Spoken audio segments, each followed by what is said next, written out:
Is it possible to get on the path of recovery? Is it possible to be free from the compulsive behavior of addiction and be sober? Yes, it is.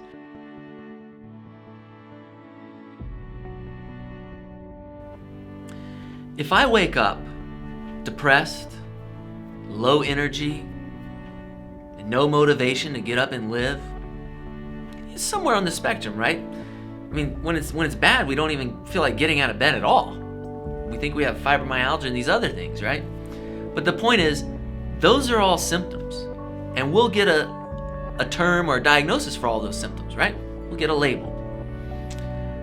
But if I wake up and my first thought when I wake up is positive and gratitude, and I'm happy to be alive, I'm happy to seek my higher power, my God's will for my life today. I have these positive, joyful thoughts of myself and my family and my friends. If I have energy and I feel energy and I want to get up and live, I want to go outside, I want to engage with nature, I want to exercise, I want to go to work, I'm looking forward to what I have planned that day. I feel healthy, I don't have aches and pains in my body. My body feels like it's functioning and I can employ it to higher purposes of goodwill in my life.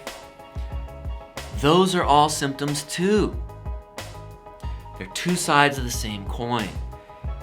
Having 10 out of 10 energy or 0 out of 10 energy, or lethargy or fatigue, they're both symptoms, you understand? Health is not free of symptoms. Health is desirable symptoms. Like, these are all symptoms that we would like to have more of, right? But they're symptoms. Symptoms are our body's way of telling us, this is what I can manifest with what I have right now. I'm doing the best I can with what I have right now, and this is what it feels like. This is what the body can do at this moment in time. So everything is a symptom, right? 98.6 temperature is a symptom. 102.6 temperature is a symptom. They're both symptoms, they're both expressions of our body's regulating its temperature. So stop giving it what it doesn't need and give it more of what it does need.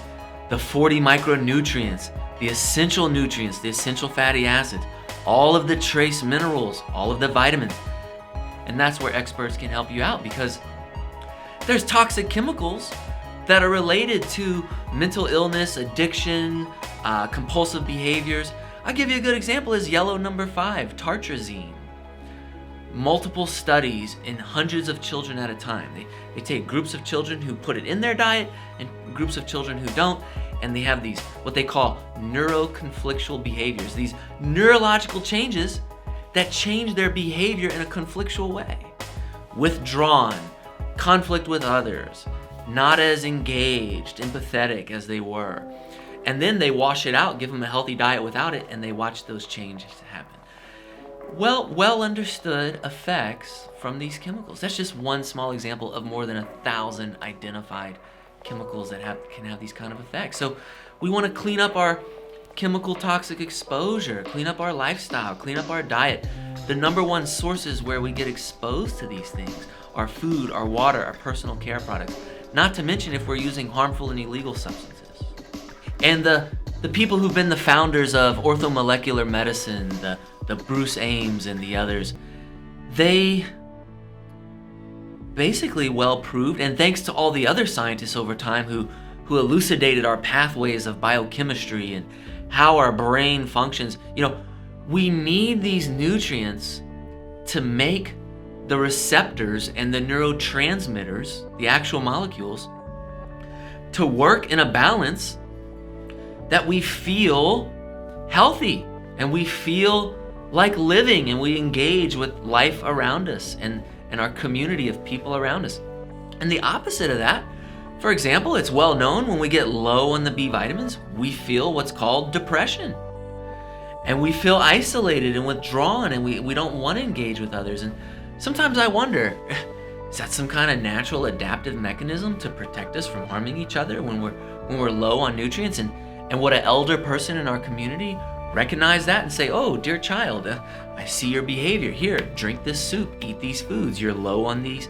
They might not have known the biochemical pathways, but they knew the problems and they knew the remedies so we could feel better in a healthy way, right? way.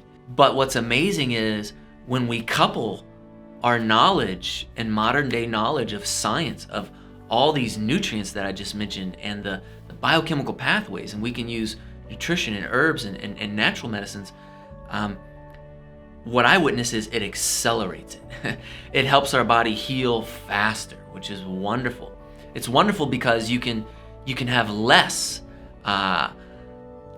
less of that time of struggle when you're making the transition, less relapse. It's like it can turn this much time into this much time, so you have less of the struggle and more of the progress.